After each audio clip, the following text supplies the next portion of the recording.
اللهم صل على سيدنا محمد وعلى آل سيدنا محمد. أعوذ بالله من الشيطان الرجيم. بسم الله الرحمن الرحيم. الحمد لله رب العالمين، والصلاة والسلام على سيد المرسلين وعلى آله وصحبه أجمعين. رب اشرح لي صدري ويسر لي أمري واحلل عقدة من لساني يفقه قولي. سبحانك لا علم لنا إلا ما علمتنا إنك أنت العليم الحكيم. ولا حول ولا قوة إلا بالله العلي العظيم. Kitab Faridatul Faraid, muka surat 8, baris yang ke-8 daripada bawah. Kitab Faridatul Faraid, muka surat 8, baris yang ke-8 daripada bawah. Qala al-muallifu rahimahullahu ta'ala wa nafa'ana bi'ulumihi amin. Dan tiada harus, yakni haram, dan tiada harus yakni haram baginya, bagi seseorang, dan tiada harus yakni haram baginya, bagi seseorang redha dengan maksiat, dan jika adalah ia maksiat dikehendaki oleh Allah Ta'ala sekalipun. Dan tiada harus yakni haram baginya, bagi seseorang, tiada harus redha dengan maksiat, dengan satu perkara yang maksiat, derhaka kepada Allah. Dan jika adalah ia maksiat dikehendaki oleh Allah Subhanahu wa ta'ala sekalipun. Maksiat berlaku adalah takdir, kehendak daripada Allah Subhanahu wa ta'ala yang bersifat dengan iradah. Sekalipun maksiat itu kehendak Allah, tiada harus baginya, bagi seseorang redha dengan maksiat tersebut. Tiada harus redha ni daripada pihak keadaannya, keadaan maksiat, daripada pihak keadaannya, keadaan maksiat, ditegah daripadanya, daripada maksiat, daripada pihak. Nak sebut apa pihak ni? Sebab sekarang ni akan pergi kepada dua pihak, ataupun kita sebut dua sudut, ataupun sekarang standard bunyinya dua aspek. Mana aspek? Ni satu pihak, ni satu pihak. Ni sebut kita ni pihak, ataupun ni satu segi, ni satu segi. Boleh? Ataupun ni satu aspek, ni satu aspek. Ni satu sudut, ni satu sudut. Faham tak tu? Kalau sebut pihak ikut kitab ni faham tak? Dari satu pihak haram redha, dari satu pihak yang lain wajib redha akan perkara maksiat yang sama. Tiada harus redha akan maksiat dari satu pihak, tapi maksiat yang sama dari pihak yang satu lagi wajib kita redha. Nak letak mana ni? Pihak. Hak kita ni dikata pihak. Pihak ning. Dari pihak ning tiada harus redha akan maksiat, yakni haram redha. Tapi dari pihak yang berbeza, perkara maksiat yang sama, wajib kita redha. Tidak redha berdosa pula. Dari satu pihak tiada harus redha. Kalau redha haram berdosa. Dari satu pihak yang lain, maksiat yang sama, wajib redha. Tidak redha berdosa. Dan kita nak tanya bab perkataan dahulu ni. Sebab terkadang sebut satu perkataan kitab, orang tak faham. Orang tak faham. Jadi ulang tak faham lah.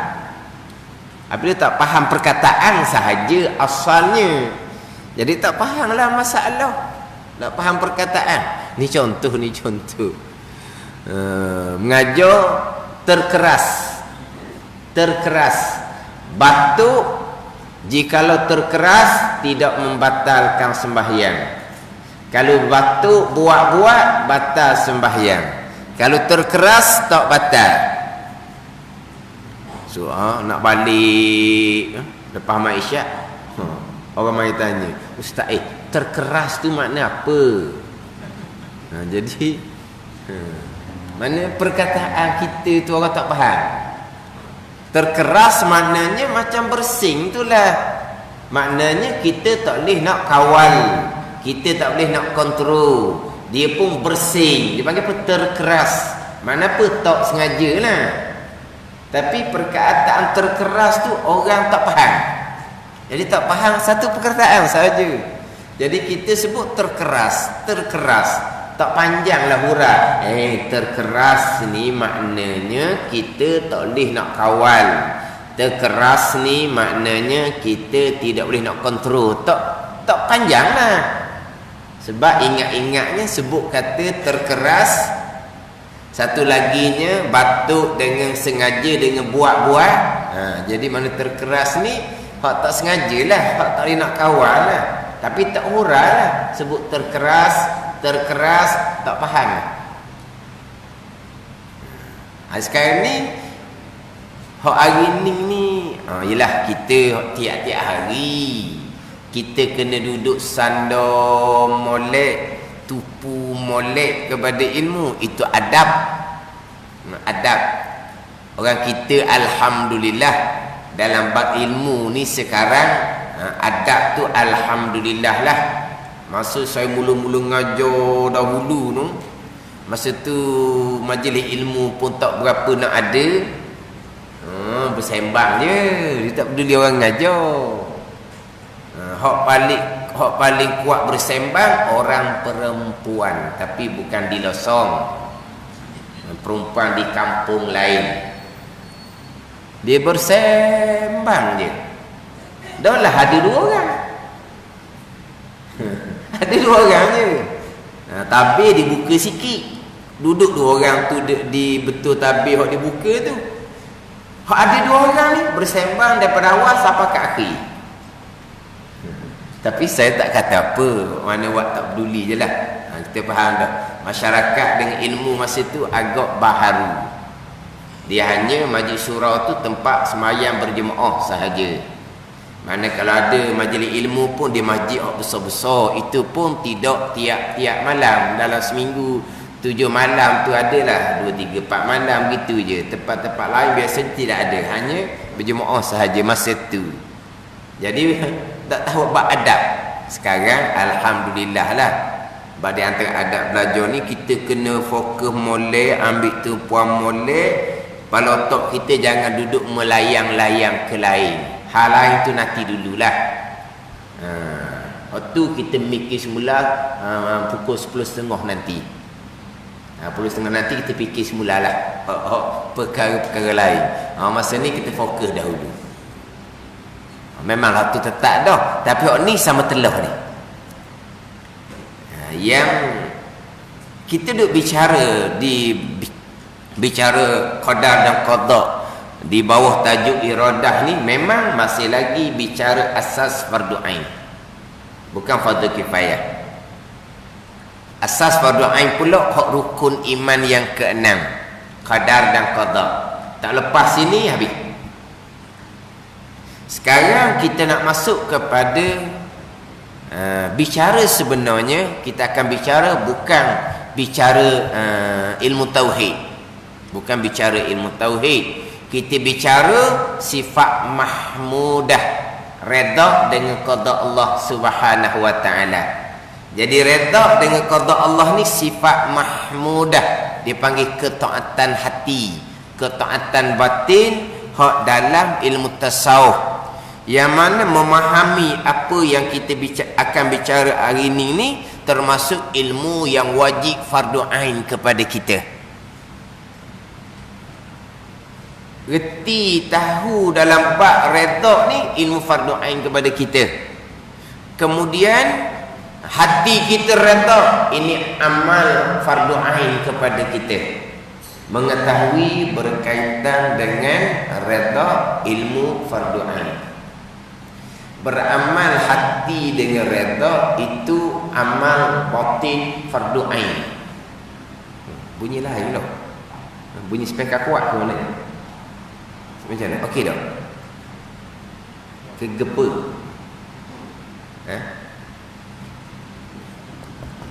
Ni pun ada juga ni. Mana pihak surau? Sebab tadi ni hak speaker ni di belakang. Tapi hak minggu-minggu lepas speaker ni disuruh pakai. Sebab dia kata hak speaker ni, hak saya pakai ni, dia untuk luar daripada masjid ni dia agak kuat. Kalau pakai hak ni saja di luar masjid tu dia agak tak berapa kuat. Mungkin dalam ni bunyi macam kuat sangat, bukan dia dah. Gepa sikit bunyi dah. Tak apalah, nanti tengok mana-mana. Jadi bab redha ni di antara ilmu yang wajib fardu ain kita mengetahui daripada ilmu tasawuf. Hati kita redha, ini amal batin, ibadah batin yang wajib fardu ain kepada kita. Dua tu lah, satu ilmu fardu ain, satu amal ni redha. Ilmu bab redha ni, ilmu ni kalau kita Tuhan kurniakan ilmu kepada kita, sekali jalan je, sekali belajar je, selesai. Tapi amal batin, ibadah batin, redha dengan qada Allah ni sampai ke mati, ni amal batin. Amal ni sampai ke mati, belajar sekali je. Belajar sekali ni bagi orang yang Tuhan permudahkan, Tuhan kurniakan pemahaman, belajarnya sekali. Kalau Tuhan uji dengan lambat faham, kena belajar berulang-ulang kali. Sebab apa? Sebab kita nak beramal mari daripada ilmu pengetahuan. Tapi ilmu pengetahuan ni bukan hanya belajar sekali. Sebenar-benarnya ilmu pengetahuan ni wajib diajar oleh ibu bapa kita sebelum kita masuk umur baligh. Ni saya sebut semua ni. Mana ilmu fardu ain kita tidak wajib belajar. Sebab apa? Sebab nak ketambah ilmu fardu ain ni sudah diajar oleh ibu bapa kita sebelum kita masuk umur baligh. Kewajipan kita hanya beramal sahaja dengan ilmu yang telah diajar oleh ibu bapa kita. Tapi kalau ilmu fardu ain ni ibu bapa kita tak ajar, kita masuk umur baligh, berkewajipan atas batang tekak kita sendiri kena belajar, kena cari ilmu. Tak belajar, tak cari ilmu, kita mengekali jahil fardu ain, malaikat catat setiap saat dosa besar kerana mengekali jahil fardu ain. Bila jahil ilmu fardu ain, macam mana dengan amal? Amal, ibadah batin yang wajib fardu ain kepada kita redha. Ilmu tak ada, nak amal macam mana? Maka berdosa besar kita pula kerana kita tidak redha dengan qada Allah Subhanahu wa taala. Kenapa tidak redha? Sebab kita tak reti pun redha macam mana. Kita tak reti tu. Sebab kita tidak ada ilmu fardu ain. Jadi kena perhati molek lah. Sebab jadi tajuk kita ni daripada bicara tauhid pergi kepada bicara tasawuf. Pergi pada bicara tasawuf. Jadi bab redha ni mana kalau seseorang tidak redha contohnya, bukan berarti seseorang tidak ada akidah. Bukan berarti seseorang tidak ada tauhid, bukan. Tidak redha, tidak sabar, tidak syukur, tidak tawakul. Ini ibadat batin dah ini. Adakah dia tidak berakidah? Bukan. Tapi dia tak ada ibadah batin. Dia tak ada ibadah batin. Berdosalah dia ni. Dia kalau kira memanglah umbinya mari daripada tauhid lah juga umbi dia. Kenapa kita wajib redha? Sebab itu semua qada Allah. Kenapa kita wajib sabar? Ujian tu semua qada Allah, sabarlah, jangan duk marah pula. Kalau marah berarti marah kepada qada Allah. Kenapa kita wajib bersyukur? Sebab nikmat tu datang dari qada Allah, bersyukurlah, bukan hak kamu sebenarnya. Kena bersyukur, kena berterima kasih kepada Allah dengan buat apa yang Allah Taala suruh, tinggal apa yang Allah larang. Kenapa? Kerana bersyukur, kerana terima kasih. Kenapa? Nikmat ni hak Allah. Zahir je nampak kita yang ikhtiar usaha, zahir je lah nampak kita cari, tapi hakikat tu semua qada Allah. Wajib bersyukur. Kenapa wajib tawakul? Selepas buat asbab, sebab asbab tak boleh bukan, berserah kepada Allah. Maknanya ketaatan batin ni memang umbinya mari daripada pegangan. Orang yang tidak ada ketaatan batin ni bukan berarti tak ada pegangan. Faham tak ni? Tapi nak mari wa imma redha ke, wa imma sabar ke, wa imma syukur tawakul ke, memanglah mak kena mari daripada hak tauhid, pegangan. Tapi kadang-kadang pegangan ada, tapi iman lemah, tidak redha, tidak sabar, tidak syukur, tidak tawakul, itu iman lemah. Maknanya kita bicara redha ni masih lagi berkait dengan bicara tauhid, tapi ilmu lain-lain berkait. Sebab nanti bila kita masuk dalam bab haram redha, wajib redha, dia akan datangkan dua pihak. Kedua-dua pihak ni pun bicara tauhid. Pihak yang pertama itu adalah datang daripada qada Allah, itu tauhid. Pihak yang kedua itu datang daripada ikhtiar dan usaha seseorang. Kita bicara juga dalam bicara tauhid, sebab kita usaha seseorang. Anda tak lari daripada bicara tauhid kita. Tapi sebenarnya redha ni bicara dalam ilmu tasawuf. Cuma hak tadilah hak masalah kata pihak tu. Macam mana? Sebut kata pihak tu. Satu pihak, satu pihak. Satu segi, satu segi. Macam mana kita ni? Kepakat kekal dengan pihak. Sebab kita sebut pihak. Kalau sebut satu segi, satu sudut, satu aspek tu bunyi standard sangat. Tu pensyarah lah sebut aspek. Kita ngajar kampung ni aspek. Mana ni? Pihak ataupun kita sebut satu laginya segi. Mana ni? Satu segi, satu segi. Satu pihak, satu pihak. Betul tak? Mana kedua-dua pihak yang berasingan ni, ini berkait dengan tauhid.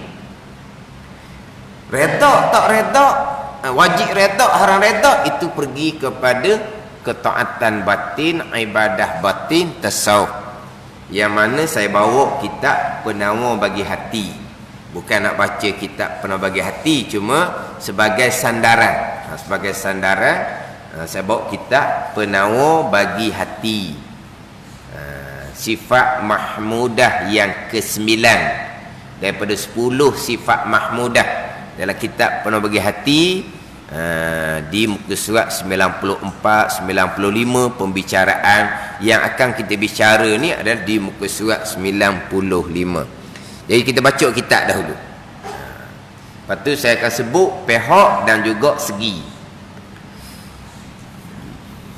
Dan tiada harus, yakni haram baginya, bagi seseorang redha dengan maksiat. Dan jika adalah ia maksiat dikehendaki oleh Allah Subhanahu wa taala sekalipun. Maksiat, perkara jahat ni adalah perkara yang dikehendaki oleh Allah yang bersifat dengan iradah. Ni kita bicara sifat iradah, kehendak Allah baik dan jahat. Maksiat ni adalah kehendak Allah yang bersifat dengan iradah.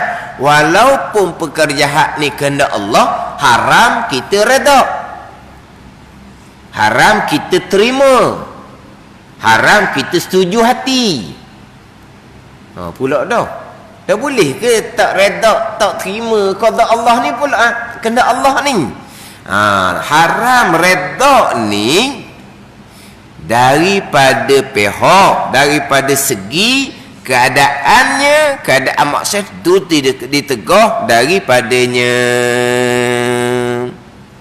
Kerana bahawasanya redha dengan maksiat itu maksiat pula, mana maksiat juga.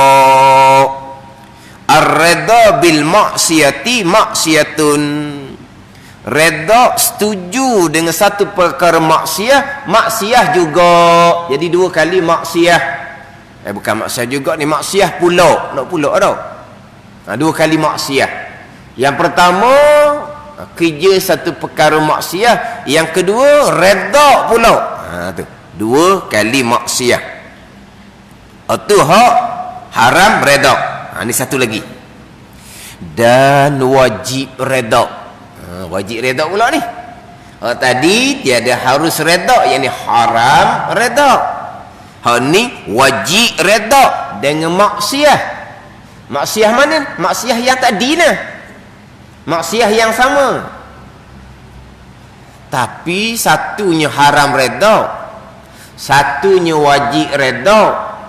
Haram dengan wajib ni go utara selatan lah jawapan dia dah. Maksud dia jauh-jauh lah lari ni. Kalau kata sunat redha, wajib redha, dekat-dekat. Haram redha, makruh redha, dekat-dekat. Ni tak ni. Bukan kata wajib redha, kemudian satu segi sunat redha, dekat-dekat je lah. Wajib dengan sunat tu sama-sama Tuhan suruh. Ataupun satunya haram redha, satunya makruh redha. Samalah dekat-dekat tu. Sebab apa? Sama-sama hak Tuhan larang belaka, makruh pun Tuhan larang juga. Ni dak ni. Satunya haram redha, larangan yang putus. Makruh larangan yang longgar. Ada makruh ni larang juga. Tapi kalau degi buat tak berdosa, tapi tak ada pahala lah kamu pergi buat pun Tuhan larang. Tapi larang tak putus. Haram ni larang putus. Sebaliknya wajib, wajib ni suruhan yang putus. Kalau sunat, sunat suruhan, tapi suruhan yang longgar. Tuhan suruh buat, tapi malah tak berdosa lah kamu, tapi rugilah ni pahala belaka ni.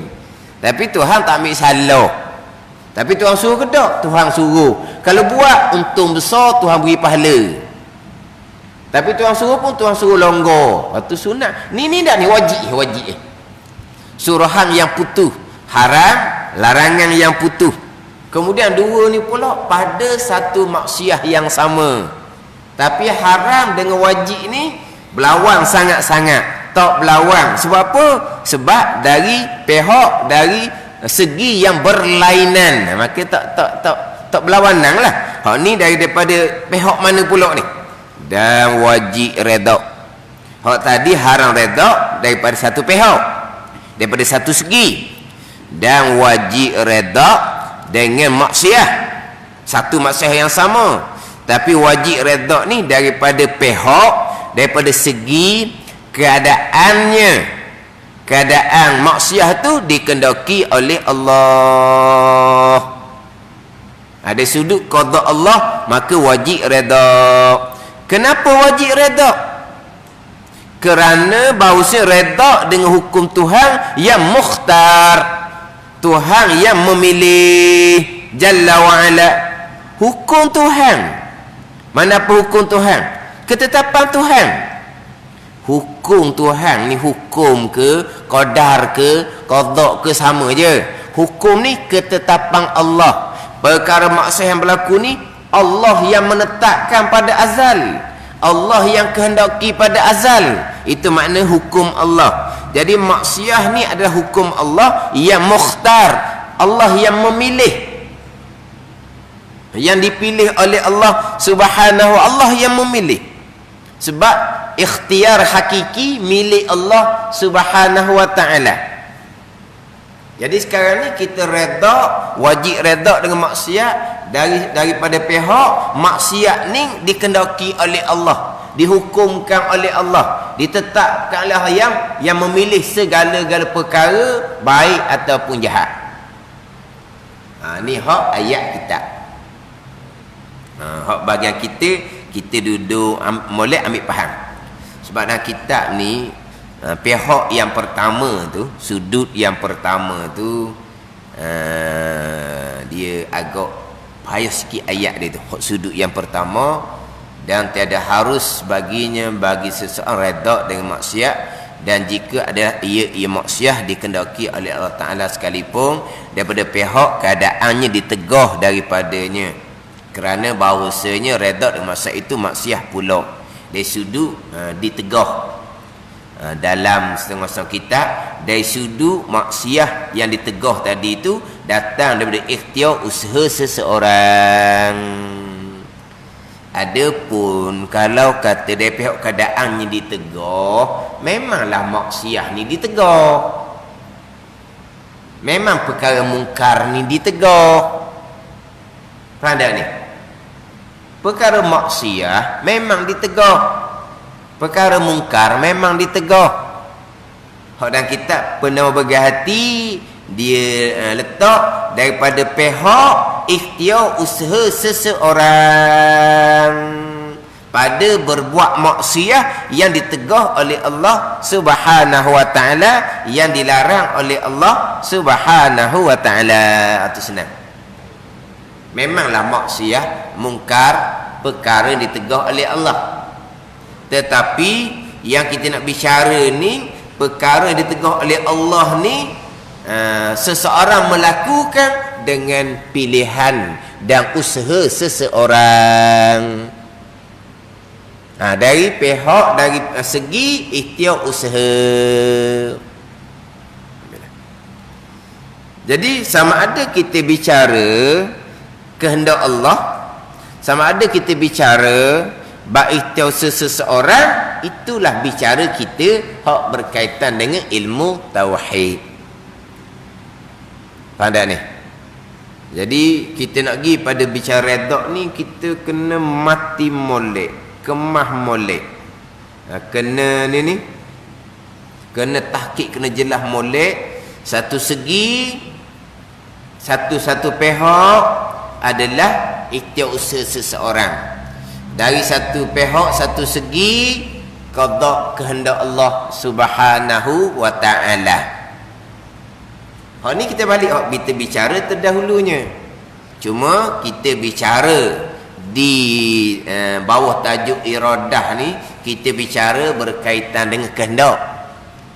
Kita tidak bicara berkaitan dengan ikhtiar dan usaha. Dia bicara ikhtiar dan usaha dalam kitab Faridatul Faraid ni agak ke belakang sedikit. Ada di belakang tu bicara bab ikhtiar dan usaha seseorang di sudut pegangan Ahlussunnah Jamaahnya macam mana, pegangan Qadariyahnya macam mana, pegangan Jabariyahnya macam mana, hak itu usaha tu. Tapi sebelum daripada ni pun bermula daripada bicara wahdaniyah, keesaan pada perbuatan, saya sudah tekan berkaitan dengan ikhtiar dan usaha, sebab takut terundur jadi Jabariyah. Memanglah hakikinya Jabariyah, tapi Kita wajib berpegang adik tak usaha. Kalau tidak, Jabariyah lah kitanya. Akidah yang salah. Tapi kalau kita mati semata-mata wahdaniyah pada perbuatan, kesemuanya perbuatan Allah, pergi kepada kudrah Allah yang bersifat kudrah, yang melakukan segala-gala perkara.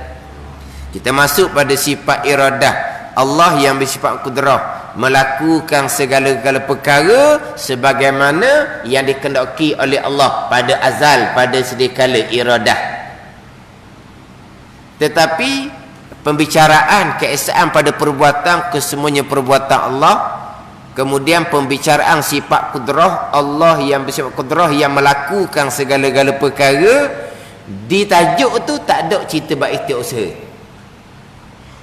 Jadi kalau kita ini terundur, tak ada kita Tuhan belaka keesaan pada perbuatan kan, Tuhan belaka sebab semua yang berlaku tu kan perbuatan Allah yang bersifat kudrah kan, Tuhan belaka, tak ada kita. Tu terundur jadi Jabariyah. Lepas tu saya cerita bab keesaan pada perbuatan pun saya akan selangi dengan cerita bab istiusaha. Tapi dalam kitab Faridatul Faraid kita ni, istiusaha tu ada bicara di belakang. Maknanya kita wajib berpegang ada istiusaha walaupun hakikinya, sebenar-benarnya diri istiusaha kita tetap perbuatan Allah Subhanahu wa taala yang bersifat dengan kudrah. Jadi kalau perbuatan istiusaha seseorang ni pun perbuatan Allah, jadi seseorang tidak ada apa-apalah hakikinya, memang tidak ada apa-apa sekara pun. Memang begitulah hakiki dia. Tapi kenapa kita diwajibkan berpegang ada istiusaha? Sebab ayat Al-Quran menyandar kepada kita. Ayat sama-sama itulah iyyaka na'budu wa iyyaka nasta'in. Laha ma kasabat wa 'alaiha maktasabat. Ayat yang menyandar perbuatan kepada kita ni banyak sangat-sangatlah. Tapi kita ambil ayat hok baca semua, iyyaka na'budu wa iyyaka nasta'in. Hok kita baca lepas semayang pula, laha ma kasabat wa 'alaiha maktasabat. Tu ayat yang menyandar ikhtiar kepada kita. Orang ni biasanya ambil ayat mana? Ambil ayat innallaha la yughayyiru ma biqaumin hatta yughayyiru ma bi anfusihim. Tu ayat tu duk pakai semuanya. Ayat yang Tuhan sandar kepada kita perbuatan ni banyak sangat-sangat lah. Tapi ambil iyyaka na'budu wa iyyaka nasta'in cukup lah. Dalam suratul Fatihah tu Tuhan kata, ni kami yang sembah kami. Mana Tuhan sandar sembah tu kepada ni kami. Tapi orang biasa ayat tu lah, innallaha la yughayyiru ma biqaumin hatta yughayyiru ma bi anfusihim. Tidak, bahasa Allah Ta'ala tidak merubah akan satu kaum melainkan merubah barang yang merubah oleh kaum tu sendiri. Ada ni. Jadi Allah Ta'ala sandar pada kaum. Iyalah. Apa beza dengan iyyaka na'budu wa iyyaka nasta'in? Itu lebih jelas. Kami yang buat. Makna Allah Ta'ala sandar kepada kaum. Itulah kata ikhtiar usaha. Tapi hakiki yang berlakunya, kullu min indillah. Kata alimu ya Muhammad, sekalian perkara daripada Allah. Hakikinya balik pada rukun iman yang keenam. Sekalian baik jahat, qadar dan qada Allah. Situ. Wabil qadari kullih, Nabi kata. Hadis Muslim. Dan engkau beriman dengan ketentuan dan perbuatan kulih sekaliannya. Jangan duduk lagi daripada hak asah tu. Tapi ayat yang menyandar perbuatan kepada hamba, maka kita pun berpegang hamba ada pilihan. Terkadang ayat Al-Quran ni bukan hanya sandar kepada hamba ayat tu. Kadang-kadang ayat tu berbentuk Tuhan heran, Tuhan tanya pula pada ni. Bukan setakat sandar. Ayat sandar kepada manusia. Kadang-kadang ayat tu sandar kepada syaitan contohnya. Kau tengok ayat tu seperti tak ada bahagian Tuhan situ. pada ni. Tak ada bahagian Tuhan situ. Contoh iyyaka na'budu wa iyyaka nasta'in. Kami yang sembah. Tak ada bahagian Tuhan situ, kami lah. Itu kata di dalam bab pegangan ni tak boleh hanya semata-mata ambil satu ayat. Lepas tu kita pun nak menetapkan pegangan. Ada ayat yang Tuhan belaka. Wallahu khalaqakum wa ma ta'malun. Dan Allah Ta'ala yang menjadikan kamu, dan Allah Ta'ala menjadikan sekalian perkara yang kamu lakukan. Tuhan belaka. Alhamdulillahi Rabbil Alamin. Allah ni Rabb, hak dia belaka.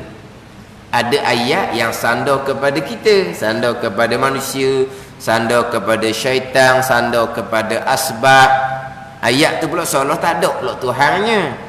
Jadi ayat ni kena himpun, barulah jadi pegangan Al-Quran, pegangan di sunnah wal jamaah. Kalau ayat ni ambil satu ayat sahaja, ayat yang satu laginya kita tak ambil, punahlah pegangan kita, sebab tidak berpegang dengan akidah Al-Quran, hanya berpegang dengan akidah satu ayat. Ayat yang satu lagi, apa tu kata, kena himpun. Himpun tu dalam kitab tulis molek dah. Ni orang kita dah ambil satu ayat, adakah ayat ni menipu ustaz? Dia tanya satu ayat. Ni masalah dah ni. Kan ada ni. Mana orang ni orang yang tak layak nak direct kepada Al-Quran.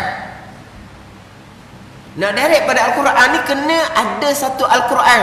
Ayat ni macam mana? Ayat ni macam mana? Ayat ni macam mana? Hanya satu ayat, lepas tu nak persoal. Adakah ayat ni menipu? Jadi nampak tak layak nak gali kepada Al-Quran. Lemah nanti ya. Dalam pengertian Al-Quran ni umpama laut. Kalau kita persiapan tak ada, lemah situ je.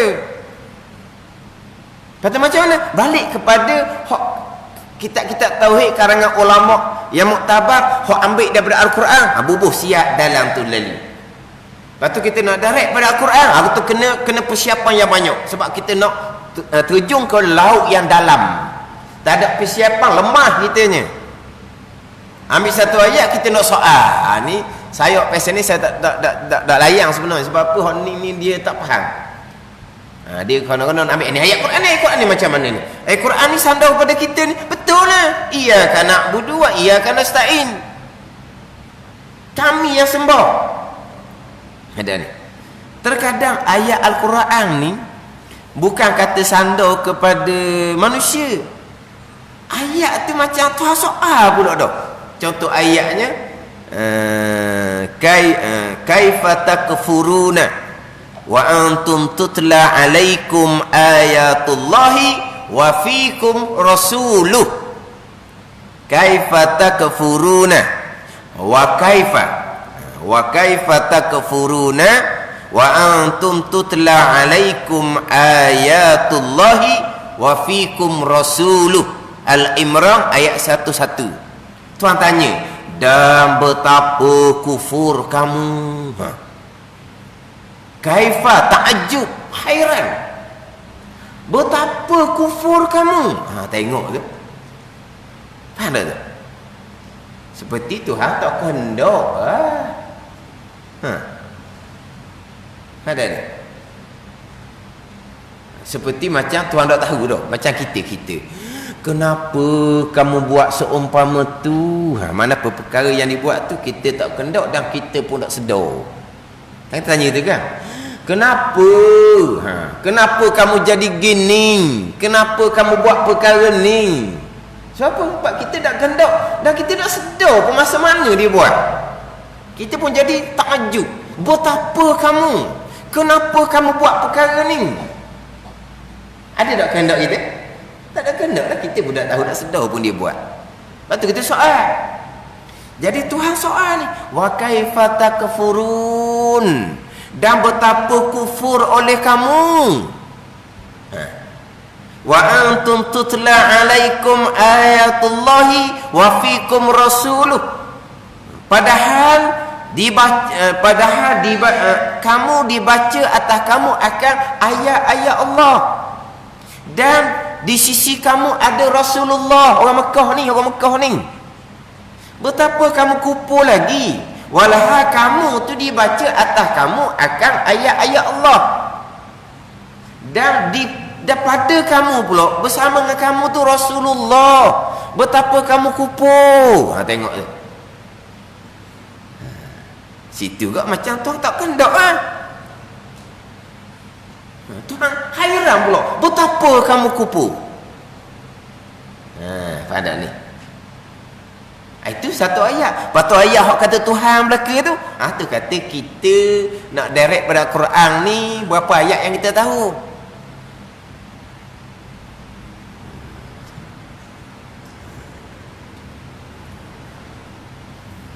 Lepas tu orang dulu-dulu akidah dia comel. Tapi kalau tanya ayat Al-Quran, mungkin satu ayat pun tak boleh nak datangkan. Tinggi-tinggi rukun iman. Rukun iman gitu je. Mana rukun iman? Sekalian qada dan qada. Hak Tuhan belaka rukun iman. Tu je lah. Hak hadis rukun iman betul-betul nak jawab. Wa tu'mina bil qadari khairihi wa syarrihi wa hulwihi wa muri. Tak boleh nak sebut. Ayat Al-Quran lagi tak boleh nak sebut. Tapi dia reti. Hak Tuhan belaka sekalian. Baik jahat pun hak Tuhan. Tapi percakapan jangan sandar ke Tuhan perkara jahat. Dah ayat mana pula tak boleh sandar ke Tuhan tu? Dah reti ke ayat? Ada. Tapi kita ikhtiar usaha wajib kena pegang. Hamba ada ikhtiar usaha. Tapi ikhtiar usaha tu, ni orang tua dulu cakap. Saya sebut tak pandai. Orang acak kali dah tegur. Temporary. Temporary.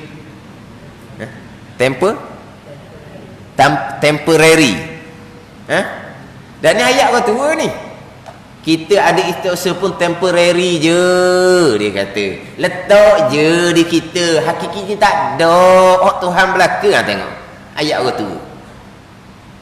Tapi kalau tanya ayat Quran, ayat mana kamu dah pegang ni? Tak pandai. Dari ngaji mana? Ngaji dalam kitab ulama-ulama muktabar. Dalam kitab tu sumbernya mana? Al-Quran, hadis lah. Ini pegangan ni. Orang lain ni hebat. Al-Quran. Ceramah hebat-hebat. Pergi pada bab pegangan, guli batin. Sungguh. Ni orang berceramah, orang yang latar belakang agama. Ayat Quran ni. Tapi oleh kerana ayat Quran yang mereka memahami itu tidak sepenuhnya. Tambahan pula pengajian bukan pengajian bidang tafsir, bidang Quran. Al-Quran pun tak hafaz. Ulama-ulama muktabar terdahulu Al-Quran di dada. Ada ni. Ulama-ulama muktabar terdahulu bukan Quran di dada saja dengan pengertian Quran di dada. Orang sekarang ni ngapal Quran saja je, tak erti 31 pun dia baca. Ulama muktabar terdahulu tidak. Al-Quran satu di dada serta pengertian Al-Quran. Ulama-ulama muktabar ni susun dalam kitab-kitab. Akidah kita begini untuk kita orang-orang awam ni kok hak tak erti Al-Quran betul pegangan. Orang sekarang tak ambuh kitab-kitab. Dia nak direct kepada sumber asal Al-Quran dan hadis. Itu umpama terjun dalam laut, persiapan cukup ke tak? Dah, lemah dia ni digi sesak kawan lain pula Ada ni.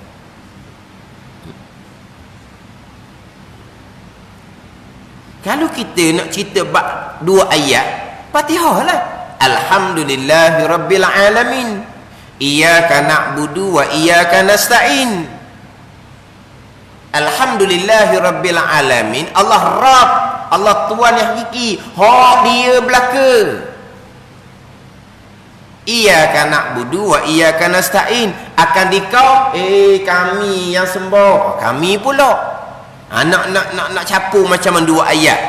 Nak campur, nak gabung dua ayat ni. Nak himpung dua ayat ni. Sebab ayat Al-Quran mustahil jerembung, mustahil berlawanan, mustahil tanakur.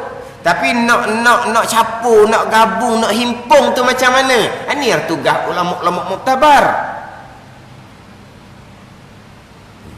Itu kita kata satu surah, dua ayat yang berbeza, dua ayat yang lain-lain.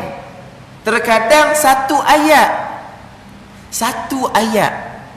Wa ma ramaita iz ramaita walakinnallaha rama. tidak melontar pasi engkau ya Muhammad ketika engkau melontar pasi.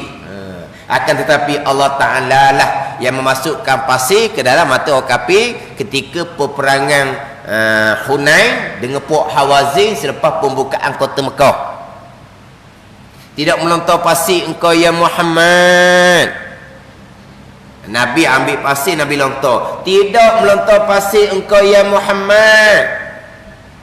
Bila tu? Ketika engkau lontar ya Muhammad. Tak berlawang tu. Seperti berlawang tu. Engkau tidak melontar pasir. Bila ketika engkau melontar pasir? Mula-mula Tuhan kata engkau tidak melontar pasir. Lepas tu? Bila tu? Ketika engkau lontar pasir. Macam mana tu? Akan tetapi Allah Ta'ala lah yang memasukkan pasir ke dalam mata orang kafir. Tidak melontar pasir itu pada hakiki. Ketika engkau lontar pasir itu pada zahir. Lepas tu kita pun peganglah. Melontar pasir itu perbuatan Allah Subhanahu Wa Ta'ala. Tapi oleh kerana Allah Ta'ala sandar melontar pasir itu kepada Nabi, kita pun berpeganglah. Hamba manusia ni ada pilihan dan perbuatan. Tapi pilihan dan perbuatan hamba tetap hak Tuhan juga. Situ je. Ada pula yang tukang yang ni yang gi tafsir kod lain. Wa ma ramaita iz ramaita walakinallaha rama. Tidak melontar pasir engkau ya Muhammad ketika engkau lontar. Nampak di sini. Di sini ada kerjasama antara Allah dengan Nabi Muhammad. Ini pun ada dalam pengajaran. Ayat menjadi tanda dalil bahawa makna kerjasama antara perbuatan Allah dengan perbuatan Nabi. Kerjasama tu syirik orang panggil. Bersekutu, berkongsi. Syirik itu syirik pada perbuatan. Mana tauhid pada wahdaniyah pada perbuatannya mana? Keesaan pada perbuatannya tidak esa dah lah. Sebab apa? Sebab berkongsi. Dia kata berkongsi lah ni. Mana Allah separuh, Nabi Muhammad separuh.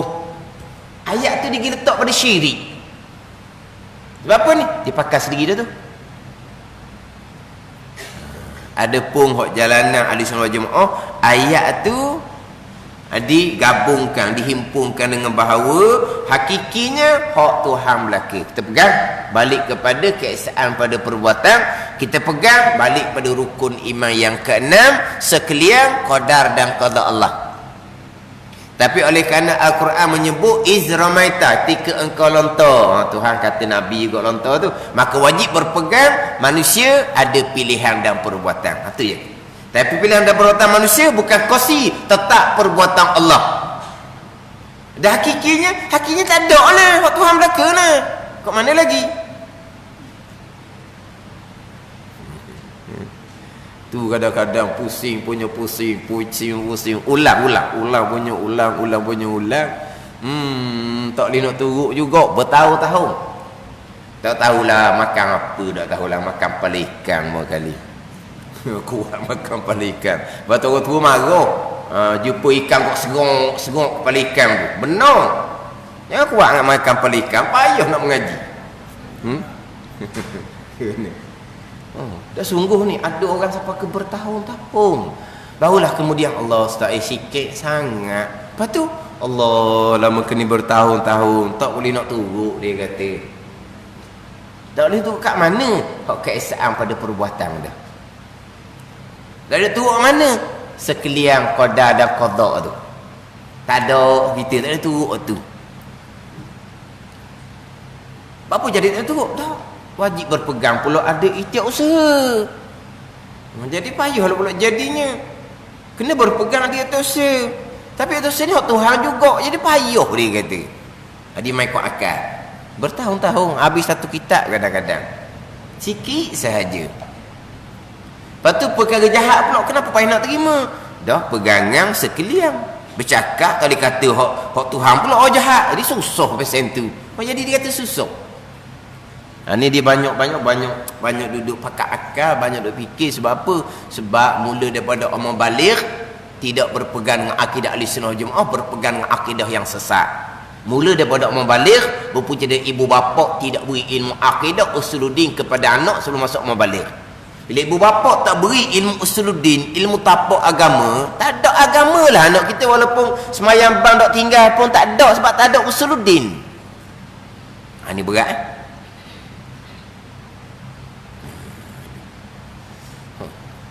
kat 10 dah.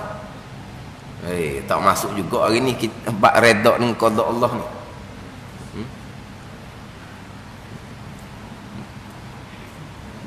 Orang sekarang siapa peringkat ayat Al-Quran menyebut kami.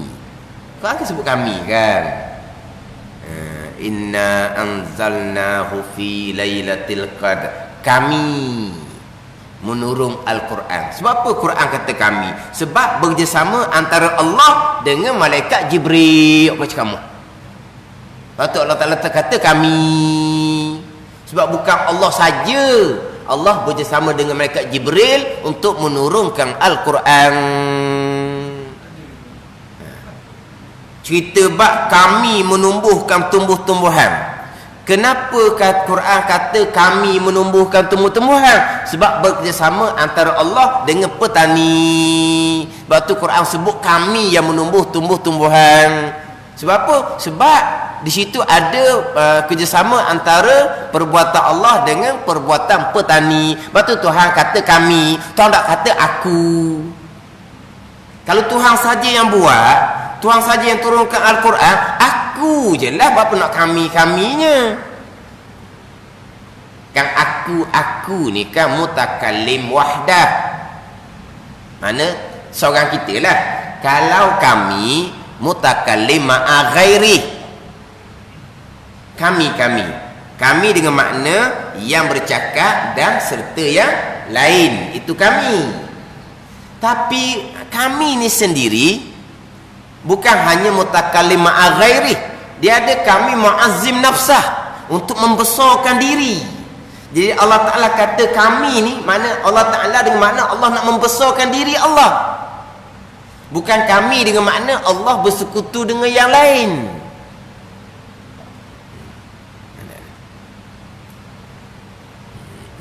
Jadi macam ayat tadi lah. Wa ma ramaita iz ramaita. Tidak melontar pasir engkau ya Muhammad ketika melontar pasir. Kitanya tidak melontar pasir, itu hakiki dia gitulah. Ketika engkau lontar pasir itu pada zahir dan kena berpeganglah. Manusia ni ada pilihan dan perbuatan, tapi pilihan dan perbuatan tetap Tuhan belaka. Jangan lari daripada keesaan pada perbuatan, wahdaniyah pada perbuatan. Jangan lari daripada rukun iman yang keenam, sekalian qadar dan qada Allah Subhanahu wa taala. Hak satu ayat pula. Hak satu ayatnya wallahu khalaqakum wa ma ta'malun. Dan bermula Allah yang menjadikan kamu, dan Allah Ta'ala yang menjadikan perbuatan kamu. Yang pertama, kamu tu Allah yang jadikan. Yang kedua, perbuatan kamu pun Allah yang jadikan. Perbuatan kamu Allah yang jadikan juga. Jadi Tuhan kata perbuatan kamu ni Tuhan yang jadikan. Manapun hak Tuhan belaka ni. Tapi Tuhan kata tak perbuatan kamu. Tuhan kata perbuatan kamu. Bila Tuhan kata perbuatan kamu, makna kamu ada peranan. Mana apa peranan kamu? Ikhtiar usaha. Sebab Tuhan sebut perbuatan kamu tu Allah yang jadikan. Perbuatan kamu Allah yang jadikan. Mana perbuatan kamu tu hak Tuhan juga. Tapi Tuhan kata tak perbuatan kamu. Tuhan kata, berarti kamu ada peranan. Apa peranan kamu? Ikhtiar dan usaha. Tapi ikhtiar dan usaha kamu tu tetap perbuatan Allah. Gitu je. Di dalam bab ni tak boleh nak korek-korek panjang. Faham, pegang je. Lepas tu bab dalil ayat-ayat Quran tu, hak tu kita kena ngaji kemudian. Sebab kita ni ngaji mana pekat kemudian dah. Kalau nak sertakan dengan ayat tu, kita ajar kepada anak kita. Macam orang-orang dahulu, kecil-kecil hafaz Al-Quran dah. Siapa guru mereka? Ibu bapa mereka sendiri. Ibu bapa mereka ajar Al-Quran saja? Tidak. Ketika itulah ibu bapa ajar kepada anak mereka dengan akidah Al-Quran. Barulah boleh akidah dengan direct pada Al-Quran. Sebab apa? Sebab hafaz Quran pada masa suci belum baligh. Ketika suci belum baligh ni, putih bersih ni, ahli syurga ni, mak ayah tu juga yang tanamkan akidah Al-Quran yang dihafaz tu kepada anak-anak mereka. Oh inilah akidah direct pada Quran hadis. Kita ni masuk mau balik tu jahil tukir lagi bab agamanya. Kemudian baru nak belajar agama, kita nak balik pada Al-Quran, mampu ke dok? Kembali pada kitab-kitab ulama muktabar, faham, pegang, molek. Dalam kitab-kitab tauhid ni asasnya adalah Al-Quran dan hadis Nabi sallallahu alaihi wasallam. Kemudian barulah kita naik pula dalil Al-Qurannya mana. Jadi ayat-ayat ni nak kena himpun, nak kena capur, nak kena gabung. Barulah berakidah dengan akidah Al-Quran. Sama macam kita bicara bab perkara jahat. Perkara jahat ni qada dan qada, Tuhan berfirman dalam surah An-Nisa ayat yang ke-78, kullu min indillah. Kata oleh Muhammad Muhammad, sekalian perkara datang daripada Allah. An-Nisa ayat yang ke-79. Ini saya sebut berulang-ulang kali ni. An-Nisa 79-nya Tuhan kata, ma asabaka min hasanatin faminallah wa ma asabaka min sayiatin famin nafsik. Apa-apa kebaikan yang berlaku pada engkau ya Muhammad datang daripada Allah. Apa-apa keburukan yang berlaku pada engkau ya Muhammad datang diri engkau sendiri.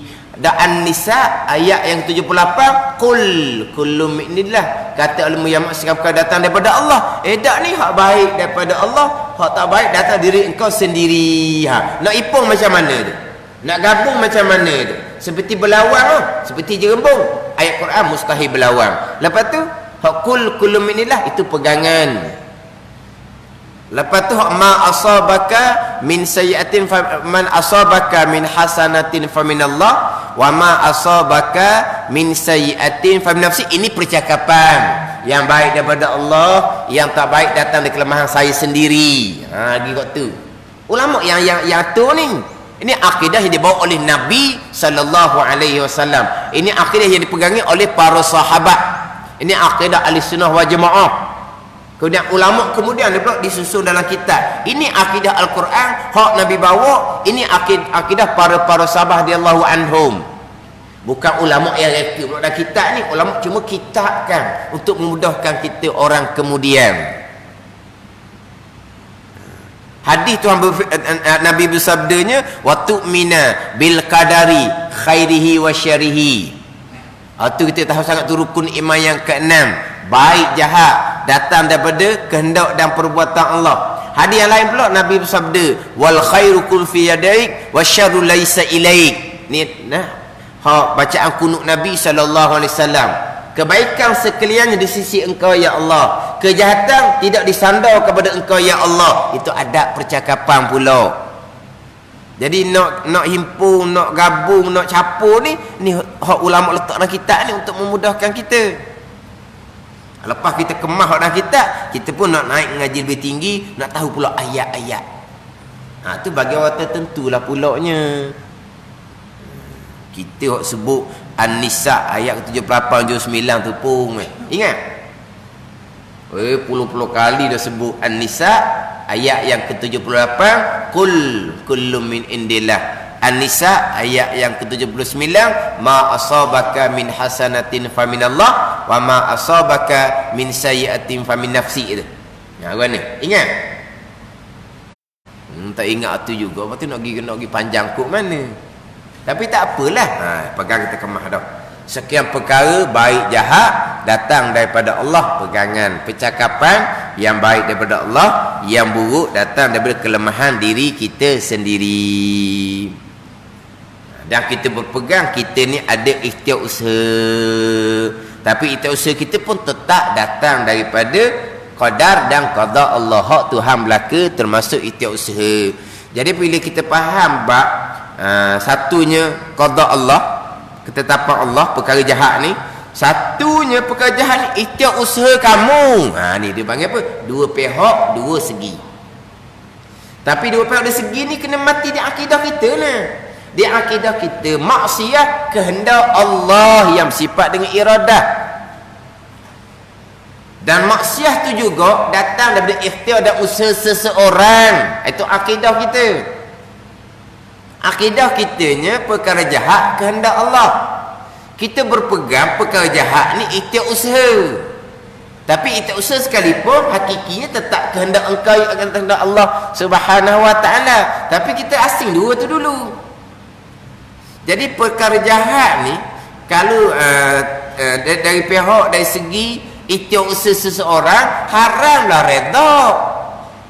Baik itu pilihan kamu. Pandai ni.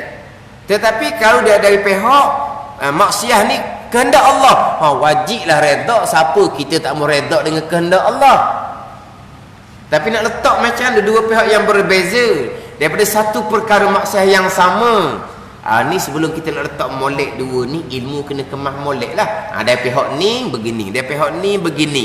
Ilmu kemah molek. Sampai masa tu uji berlaku perkara maksiat, itu bergantung kepada kekuatan iman masing-masing. Ini kita cerita ni maksiat sama ada daripada kita, maksiat sama ada daripada orang lain.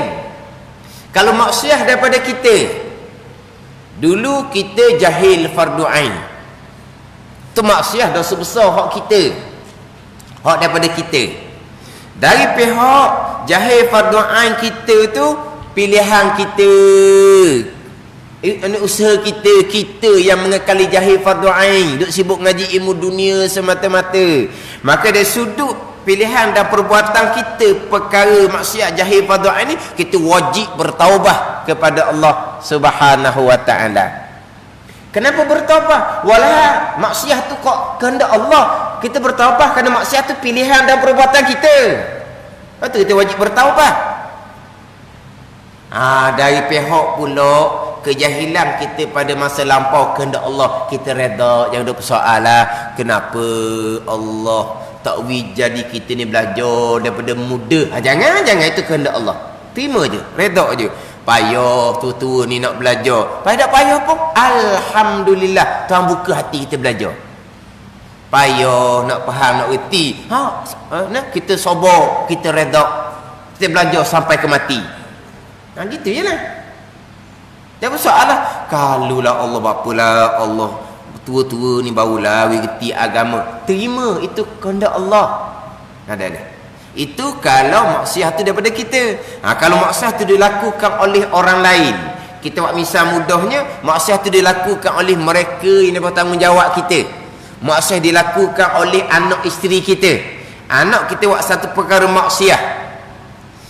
Dari sudut maksiat yang nak kita buat tu, pilihan budak ni, maka haram kita reda, wajib kita kena benci, wajib kita kena ambil tindakan.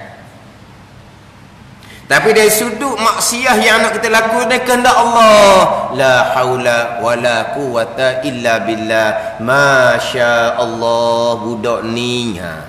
Berapa kehendak Allah, reda, terima, tenang je hati. Ada ni. Tapi dari sudut maksiat dibuat ni pilihan dia. Kita haram reda, kita wajib kena benci, kita wajib kena marah, kita wajib kena ambil tindakan. Sebab itu tanggungjawab kita ibu bapa. Tapi dari segi kehendak Allah, hati kita tenang, kita reda je. Tidur malam lena. Pada ni. Hak tadi tu duk marah tu, tu hak zahir ikhtiar usaha dia. Tapi dalam ni tenang. Kalau jin hak tak kuat agak ubah tangan dahi. Kalaulah budak ni aku tak kawan dengan pok saudara sebelah sana tu, ada pok saudara dua belah kan, belah ni pok saudara, belah sana ada pok saudara. Pok saudara belah saya ni, belah kita ni baik-baik. Pok saudara belah sebelah lagi tu hak tak berjuru. Kalau kalau dak berkawan dengan anak orang tu, kalau tak sekolah di sekolah tu, kalau syaitan pun celah lalu. Kalau apa lagi tu kau kehendak Allah, terimalah ujian daripada Allah Subhanahu wa taala. Retak dari sudut mana? Dari sudut kehendak Allah. Dan tadi tu duduk marah tu, itu dari sudut ikhtiar usaha dia yang melakukan kemaksiat. Mana ni? Lepas tu sampai masa tu uji dengan maksiat yang dilakukan oleh anak kita, isteri kita contohnya, kita nak letak dua ni, marah dari sudut ni, redha dari sudut ni, bergantung kepada iman masing-masing, kuat ke tak kuat. Bukan bergantung kepada iman sah ke tidak sah. Iman tetap dah sahnya, kemah dah kita bak akidah, tapi bergantung pada kekuatan iman kita ketika Tuhan uji dengan maksiat yang dilakukan. Tapi kira-kira kitanya hak tiada harus redha, wajib redha ni kita sambung semula lah minggu depan. Ulang pula lagi sekali. Sebab ni capur sikit, capur dengan balik semula. Dari pihak ikhtiar usaha, kena mati bab ikhtiar usaha. Daripada pihak maksud ni kehendak Allah, kena mati bab kehendak Allah. Sebab kalau kita tak mati bab ikhtiar usaha, perkara maksud ni ikhtiar usaha seseorang, perkara maksud ni kehendak Allah, tak mati sini, kita nak cerita hak bab haram redha, wajib redha, payahlah jadinya. Kena mati hak bab dari sudut ikhtiar usaha seseorang, dari sudut perkara maksiat ni adalah kehendak Allah Subhanahu wa taala.